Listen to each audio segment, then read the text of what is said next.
SportsBeat Live Week 18. I think this is the first time ever we get to say Week 18 with the NFL pushing out the games to 17. Hey, you know what? I'm joined by my colleagues, columnist Vahe Gregorian. I don't see the cup of coffee, my man. Where's the cup of coffee?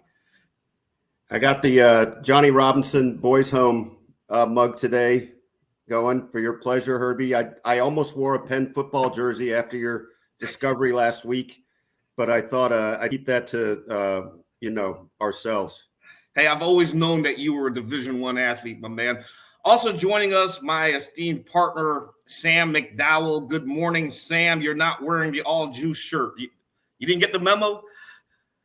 You guys are wearing this thing every week. I'm starting to wonder if you're washing this between shows. You don't need to wonder. I just keep wearing it.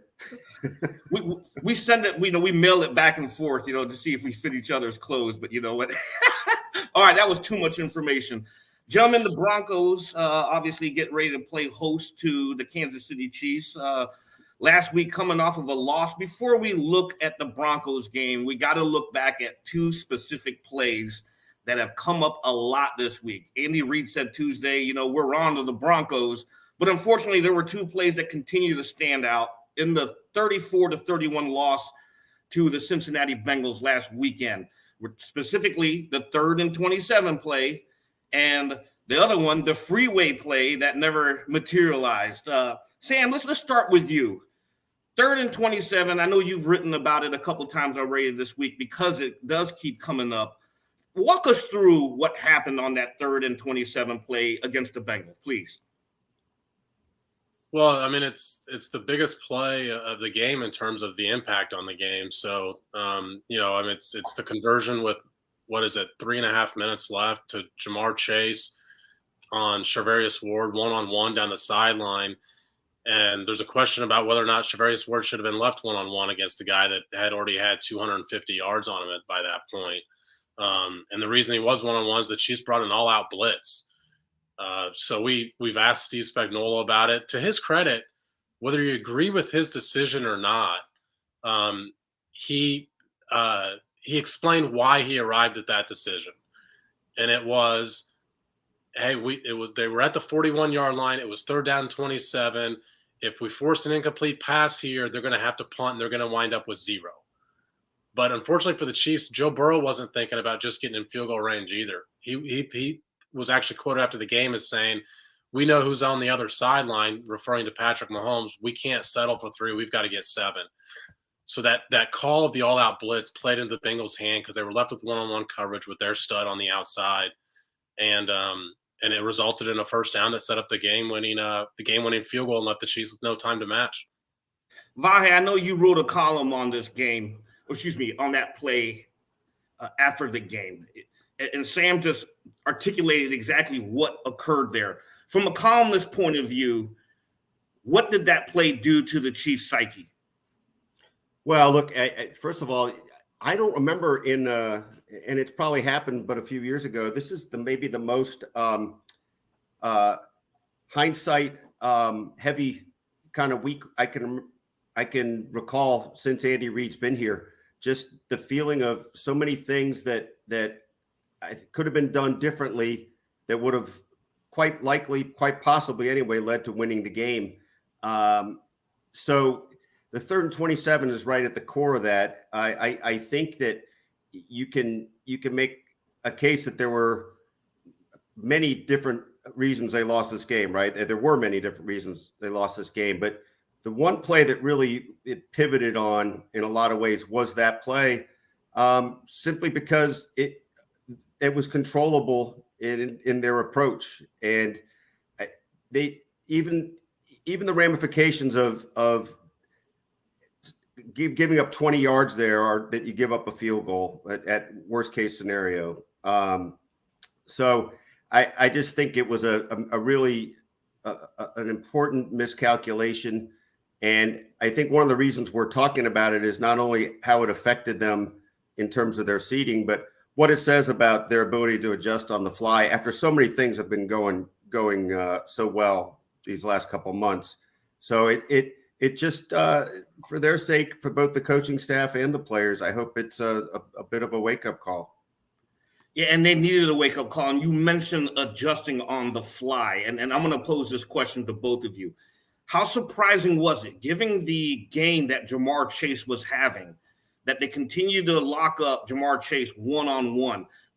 Specifically Charvarius Ward. Charvarius Ward was beat on that play. He was beat on an 18-yard touchdown. And so when you have a guy who's just going off, and Spagnuolo was a guy who can adjust during the game, but he didn't seem to want to adjust coverage on Jamar Chase. How surprising was that to you, Sam? Well, he's in a difficult spot there because the calls that he went with during the game were calls that are, you could point to this defensive midseason turnaround and say that's the reason the Chiefs have gotten better. He blitzes a lot. They blitz the 8th most in the NFL. They get the 2nd most hurries in the NFL in terms of percentage of opposing quarterbacks drops back. So he's decided we're going with our strength. But the other side of that is what Herbie just mentioned, which is the adjustments. At what point do you decide, hey, our strength isn't working today, therefore we have to just guard against what the other team's strength is? And that's the decision he was left with on a play like that, 3rd and 27. And obviously, the decision he chose is what cost him dearly. And at the end of that game, it prevented Patrick Mahomes from getting on the field. And anytime you make a decision that prevents Patrick Mahomes from getting on the field with a chance to match, obviously ends up being the wrong decision. Vahe, your thoughts? Well, right along those lines. And I think, when did the Chiefs score that tying field goal with 6:01 left, right? And there were any number of ways which, Sam McDowell kind of got into the essence of the the final moments in what he wrote and how he's explored that. So we'll talk more about that. But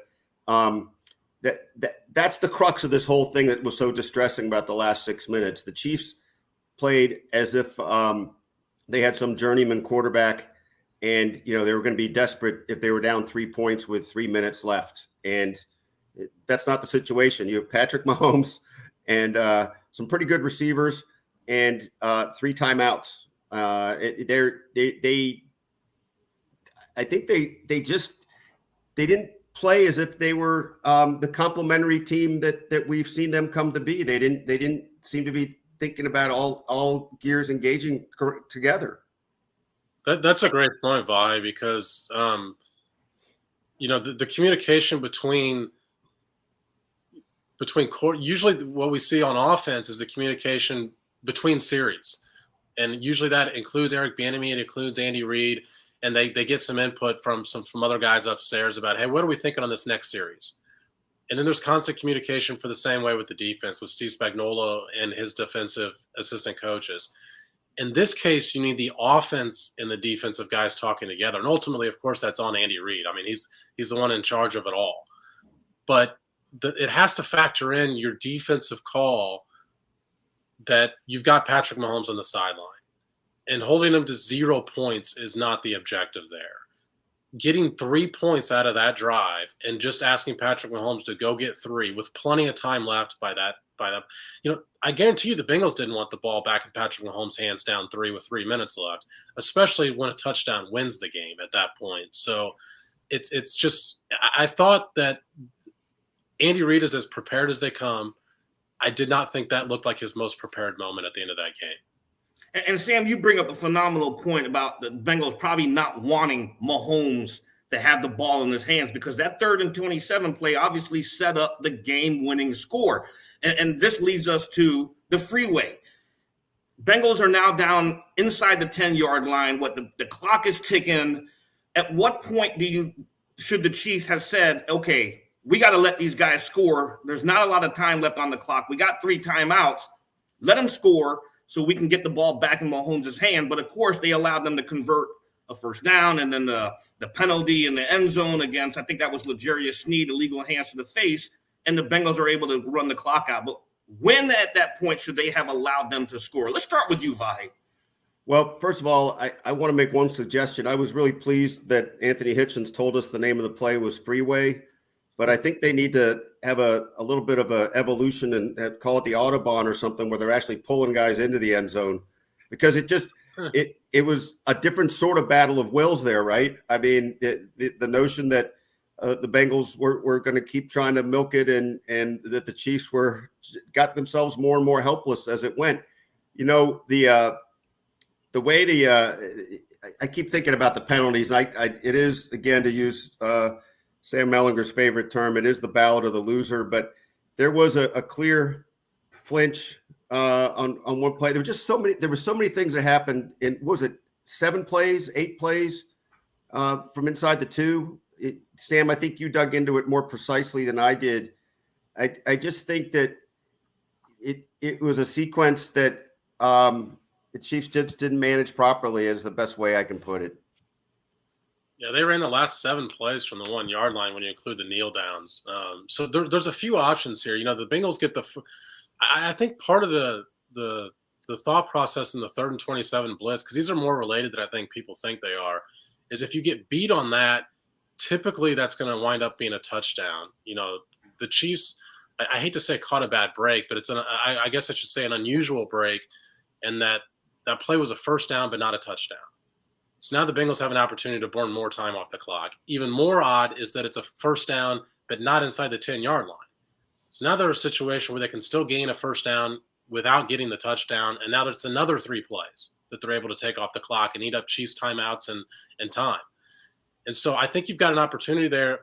You could decide 1st and 10 at the 11. This is a time to let them score. I think it's too early because the Chiefs had 3 timeouts and 3 minutes left. And I think that's more than enough time to ask Patrick Mahomes and the offense to go down the field, especially against a Bengals secondary that struggles.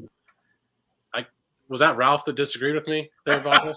It was actually Goldie, who doesn't usually pipe up about anything. Maybe she was just saying great point. But I think especially once the Bengals get the first down without getting the touchdown, when Joe Mixon runs that, at that point, you've got to let him in the end zone. You still have the 2-minute warning, 2 timeouts, and the Bengals decide to quarterback sneak. I thought it was a mistake. I thought the Bengals played into the Chiefs' hands there. I think if they kneel the ball and make the Chiefs go the full length of the field, make them eat up their timeouts, then I think that was the better move, but they don't. I think once they quarterback sneak, you've got to – like I said after Sunday's game, to use an Eric Bieniemy phrase, you got to drag his butt across the finish line there and then just take the time and go down and score. And to me, the decision becomes, do I want to put more onus on my defense here to make the plays? And by the way, they have to make 3 plays. Or do I want to make the onus on Patrick Mahomes? And I'm going to choose the guy I'm paying $500 million to do the heavy lifting there. And I can't agree with both of y'all more. I think if anything, the Bengals signaled their intent that they were going to try to score a touchdown as the clock was dwindling. And at some point, yes, you do have pride, defensive pride. Let's stuff them.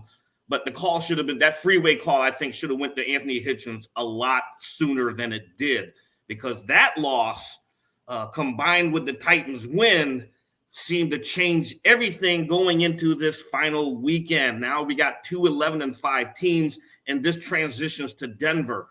Sam, starting with you, if you could please detail what's at stake here as we enter this final weekend. Yeah, I mean, so the Chiefs are they're looking at the number 2 seed. They're looking at, doing something for the first time since Patrick Mahomes became a starting quarterback, which is playing on wild card weekend. And, in order for that not to happen, the Titans would have to lose to the Texans and the Chiefs would have to beat the Broncos. And if you simulate those on some computer models, they give that that combination about a 20% chance of happening, of the Chiefs regaining the number 1 seed, which is what they lost on Sunday in Cincinnati. So it's an 80% chance that we're watching Patrick Mahomes play next week at AFC wildcard weekend. The last 3 weeks, he's just sat at home and watched that weekend. So, yeah, there's a ton at stake this weekend. And, the oddity, of course, is that the Chiefs play first. So they've got to play their guys. Obviously, if the Titans had this game, the Chiefs could potentially rest some guys. And that's part of the reason I think the NFL switched this game to Saturdays, to make sure that, one of their primetime teams with a lot of star players is putting those star players on the field on Saturday. And not only that, I think they also moved that so it prevents the scoreboard watching, so to speak. So instead of the Chiefs having to concentrate on what's going on in Tennessee, they'll know what's happening from their living room couches. Vahe, the Chiefs all this week have said, we got to have short memory. We got to have short memory. You know, the Cincinnati Bengals loss aside, can they have a short memory coming into this game, knowing what's at stake? I think they will. And, you know, there's every reason to think that the Chiefs will and should have a bitter taste in their mouth from the way they lost this last game and what that meant in this. Now, it is one of those classic cliche scenarios where you don't want to lose, make the first game, you know, feed into the second straight loss. I mean, this because of the way it's worked out, they got to play to win. And this game has great meaning. Sam, I think you've looked at this harder than I have, but you know, it's not just one or two is in question here. It's a whole matrix of things depending on how three other teams with 10-6 records go if the Chiefs don't win. Yeah, you know, or 11-6. I'm sorry. Yeah, you know, I think some of these other teams that could potentially hop them. You know, it seems like the Bengals are going to rest Joe Burrow and potentially rest some other guys as well, and just concede the fact that they could be that number 2. Now, maybe I don't know if they would change course if the Chiefs lost on Saturday, since they will have that information first. But it seems like that's their plan as of now. But yeah, I mean, technically the Chiefs could fall too, you know, if they lose. And regardless, and this is something else that I've looked at, I mean, the AFC path is considerably more difficult than what it's been for this team the last 2 years. When you look at just the quality of teams they would have to face overall, you know, when you go back to 19, you know, some of the analytics rated the Tennessee Titans as a below average football team, and they played them in the AFC Championship to get to the Super Bowl. They don't rate the Chargers as a below average football team. They don't rate the Colts as a below average football team. Those are the most likely teams that the Chiefs will have to face in the first round. And we haven't even gotten to the potential of Buffalo and New England. I mean, those are 2 top 5 caliber football teams. So the Chiefs' path is undoubtedly going to be more difficult. I mean, could they still win the Super Bowl? Absolutely. And they're still favored on a lot of these metrics, but not to the same extent that they were the past 2 years. Yeah, I think if anything, you know, as much as we would like to move on from the Bengals game, unfortunately we can't, because when you look at the playoff implications, the Chiefs clearly shot themselves in the foot by losing that game on 2 notable scenarios. But when we look at the Broncos, the Chiefs, this is the perfect opponent for them, in my opinion. Obviously, they're going for a 13th straight win. The Broncos have all kinds of discombobulation over there. Their starting quarterback, Teddy Bridgewater, on injured reserve, and this is now opening the door for Drew Lock to once again be the starter. Sam, you did a lot of coverage of Drew Lock. I'll never forget that Zoom call in, I think that was last year, and you posed a question to him, and before he answered, he said, "Hey, how you doing, buddy?" So there's clearly some kind of relationship there. You've covered him. Is he the answer for the Broncos going forward, and what can the Chiefs expect from him on Saturday? Yeah, you know, I think that the Broncos made a mistake by not figuring that answer out themselves this year. You know, they went with Teddy Bridgewater this year, and maybe that told us that they've already determined that the answer is no, that he's not their future. But I just thought that the margin between Teddy Bridgewater and Drew Lock was so small that you just had to play the younger guy and see what you had. And because they didn't, we don't have a lot of tape on Drew Lock from this year to see if he's made progression from year 2 to year 3. And it's become a much more difficult question to answer. And by the way, the Broncos have gotten nothing out of it. They're not going to make the playoffs this year. And if they didn't make the playoffs, but at least they knew the answer to that question you just asked, Herbie, I think they would have accomplished something more than what they've accomplished this year. They know going into next year they need a quarterback. Maybe, like I said, the fact that they started Teddy Bridgewater, they've already determined, they've already made that answer, you know, that they've got to go out and get a quarterback this offseason. I tend to think that's the most likely scenario, is that the Broncos are going to be in the quarterback market looking for a veteran guy, you know, somebody that's an improvement on Drew Lock and Teddy Bridgewater. But you know that Drew Lock is going to be fired up to face the Chiefs, especially in the season finale. And matchup-wise, it's really interesting for the Chiefs to me, because the Chiefs got burned on explosive plays, one-on-one coverage last week. Nobody likes to throw the deep ball more often than Drew Lock does. If he's got a guy one-on-one, it doesn't matter if that guy's open or not. Drew Lock's going to give his guy a chance. So there's some interesting matchup things involved with that as well. Go ahead, Bob. Just to chime in a little bit. We've seen Drew have really some brilliant flashes, but getting it to a consistent place and demonstrating that he can live up to the potential, for lack of a better term, that's exactly what the Broncos needed to figure out this year, as Sam put it. And they're just kind of left in limbo with that. Drew has a chance to put a punctuation mark on the season with this game. It's always interesting to have Drew come back here, in part because, of course, he's from here, but also, his dad played for Andy Reid at Missouri. And so there's an interesting long-time relationship there. And Drew has not had the kind of day he'd like to have against the Chiefs yet. And I'm sure that's a real motivating point here in a lot of ways for him this week. What strikes me about Drew Lock is, if y'all remember in 2019, when Tyrann Mathieu, of all people, came away impressed with Drew Lock and said the kid's got a future. So to see how his path right now in Denver has progressed, it is kind of disappointing for people who do follow him. And I believe, if you were to ask Drew Lock, he would probably say the same thing, that it has been disappointing. The Chiefs, though, let's talk injuries real quick. Clyde Edwards-Helaire missed practice on Tuesday and Wednesday. Lucas Niang, who suffered a knee injury against the Bengals, didn't work. But that's a season-ending injury, so the Chiefs are probably going to make a move on Friday with a player from the practice squad.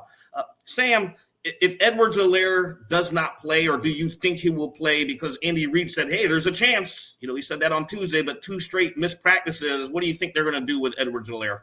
Yeah, I don't think it makes a lot of sense to play him. I think that the ideal scenario would have been that you got the first round bye and you gave him an extra week. And, that's out the window. So now if the whole goal is to get him back for the playoffs, that you've accelerated his timeline, that he needs to get back.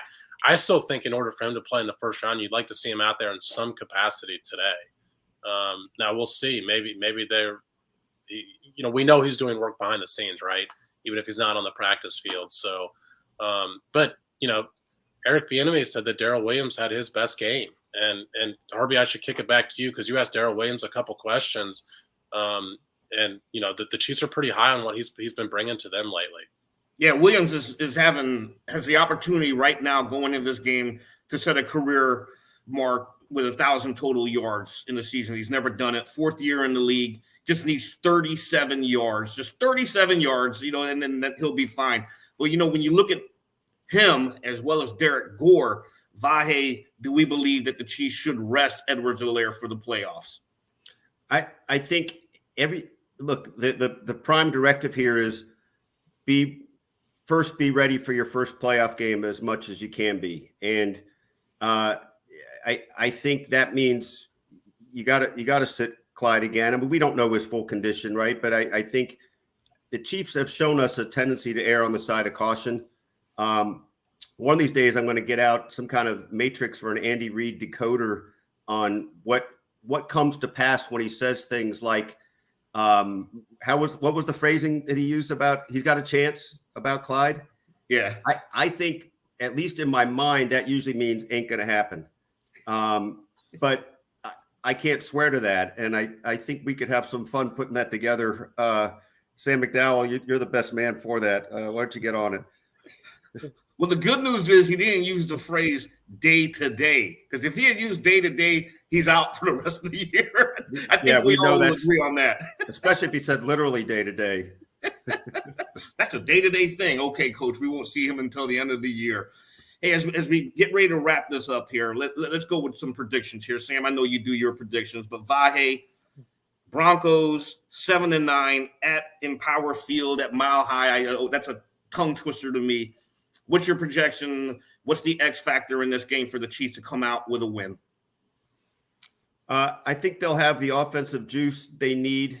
And I think the Broncos are a little bit of a wild card to me offensively. I don't know if we've seen a little step back with the Chiefs defense or if we've just seen a blip, but I'm going to say roughly 31-21 Chiefs.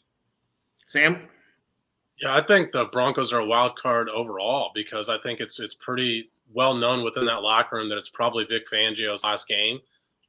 Sometimes that can get a team up sometimes when you're out of the playoffs, you feel like you don't have a lot to play for, and that part of it shows. So it's very tough to predict what Broncos team we're going to see. Having said that, Vic Fangio defenses have given Patrick Mahomes trouble. So I don't know that we're going to see the same sort of consistency we've seen from this offense over the last 4 weeks if they can ride that momentum into the playoffs. But I don't see how the Broncos are going to score a lot of points. So I do still think the Chiefs win. I think the defense gets back on track in that sense. So I'm going to say about 24-13 Chiefs. I'm also going to pick the Chiefs. They're going to roll in this game. This should be their 13th straight win over the Broncos, dating back to the 2015 season. I think the wild card here is the defensive secondary, how they're able to step up because, like you said, Drew Lock will throw deep, and he does have receivers. That's the key thing here. Yeah. The Chiefs go from facing the Bengals receivers, now they face the Broncos receivers, and they do have some capable weapons over there. They're going to get Jerry Jeudy back. He was activated off of the injured reserve, but I don't think ultimately at the end of the day, the Chiefs should roll in this one. I'm going to go 35-20, the Chiefs in a blowout win in Power Field. Had to look in Power Field at Mile High. And that should be a wrap for today.